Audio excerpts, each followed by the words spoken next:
ұрлық, тонау және қорқытып алушылық.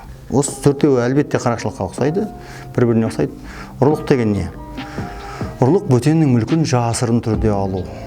Жасырын түрде алу. Бұл ең оңай, түсінуге оңай қылмыс түрі. Ал тонау бөтеннің мүлкін ашық түрде алу. Яғни көзбе-көз алу. Тонаудың әлбетте жазасы ауырлау. Не үшін? Өйткені ол адам жасырын алуға емес, көзбе-көз алуға да оның дәті жетіп тұр. Ал қарақшылық жаңа айттық, шабуыл жасау. Ол өте қысқа қылмыс құрамы. Шабуыл жасаған сәтте аяқталады. Ал мына ұрлық пен тонау мүлікті толық иеленгеннен кейін ғана бітетін қылмыс құрамы. Одан кейін қорқытып алушылық. Ал енді ұрлық пен тонауды айталық. Бұлардың шегі бар. Ұсақ түйек ұрлау, ұсақ түйек тонау, жеңіл желпі. Бұл 14 жастан бастап емес, 16 жастан бастап жауап беретін қылмыс түрлері. Сосын ұсақ түйек ұрлық бойынша тіпті келісімге келуге тағы басқа жасауға болады. Ал енді қорқытып алушылық деген бап бар. Бұл вымогательство орысшасы. Так, оның туысқаны және оның бір бөлшегі болар рэкет. Бұл мүлдем оларға ұқсамайды. Мүлікті алумен түкте байланысы жоқ. Мүлікпен бірақ байланысы бар. Яғни қорқытып алушылық деген не? Мынандай тәсілдермен жазылады. Күш қолданамын деп, мүлкін жоямын деп, бүлдіремін деп қорқыту арқылы мүлік талап ету, ақшаны талап ету. Немесе масқаралайтын мәліметтерді жариялаймын деп қорқыту арқылы мүлік талап ету. Енді осыны екіге бөлікке бөлейік. Бірінші күш қолданып, немесе күш қолданамын деп қорқыту арқылы мүлік талап ету. Сосын жаңағы мәліметтерге қатысты. Мына мектептерде, жастардың арасында кездесіп қалады. Бұл жаңа қорқытып алушылық.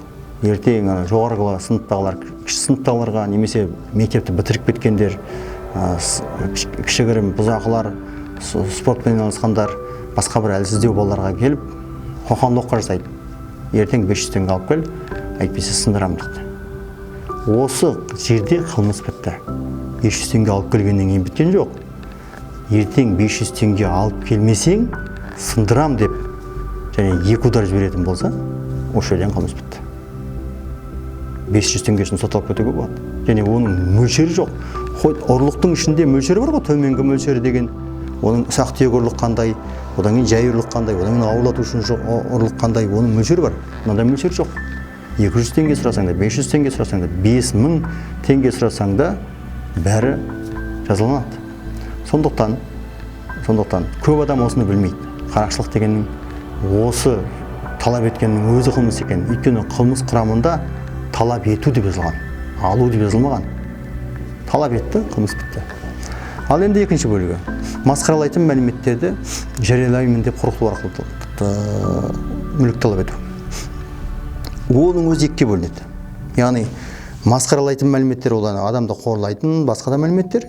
Екінші, шындық болу мүмкін, бірақ оны жариялау, оның қақысына зиян келтіру мүмкін мәліметтер. Яғни шындық, бірақ оны жариялауға болмайды. Айталық біріншісіне керек. Масқаралайтын мәліметтер. Мына Алматы облысының бір ауданында былай болған оқиға. Жас қыздар өздері бір кешке барған. Бір қыз оның ішінде өзінің жаңағы әке-шешесі бизнеспен айналысады екен. Сосын сол қызды басқа қыздар, мектептің жаңағы жотас қыздарға, мектепте оқитын, бірге оқитын, әдейі алкогольдік ішімдік беріп мас қылған. Мас қылғанда, мас қалпында енді жас қыз тез мас болып қалған ғой, сосын оны шешіндіргенде фотоға түсірген. Соткіге фотоға түсірген. Сосын қайтадан киіндірген, сен ұйықтап қалдың, мас болып қалдың деп үйіне апарып тастаған. Одан кейін фотоны жіберген өзіне. Айтқан, осы фотоны біз мамаңа көрсетеміз, әйтпесе ертең бізге 20 000 теңге алып кел. Осы жерде қылмыс бітті. Алып келгеннен кейін емес, алып кел деген сөзден бастап, әйтпесе мамаңа көрсетеміз. Бітті, осы жерден қылмыс бітті, аяқталды.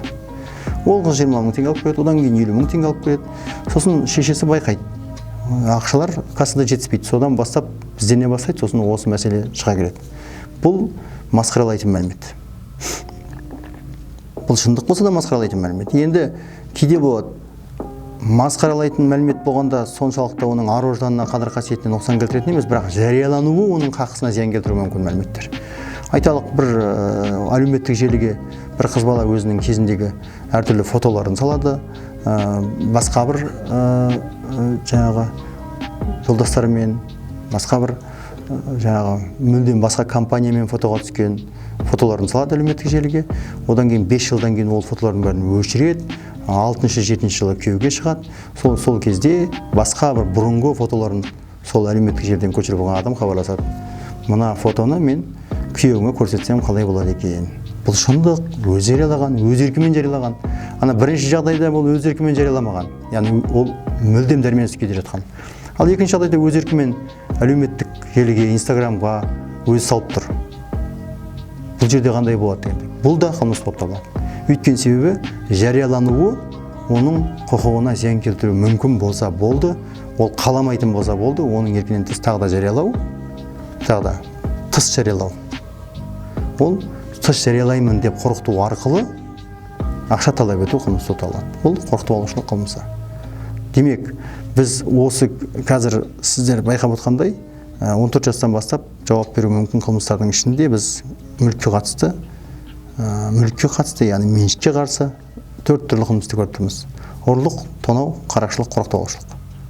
Ұрлық пен тонау мүлікті алған сәттен бітеді, қарақшылық пен қорқытып алушылық мүлікті алмай тұрып, біреуі шабуыл жасағанда бітеді, біреуі талап еткенде бітетін қылмыс құрамдары.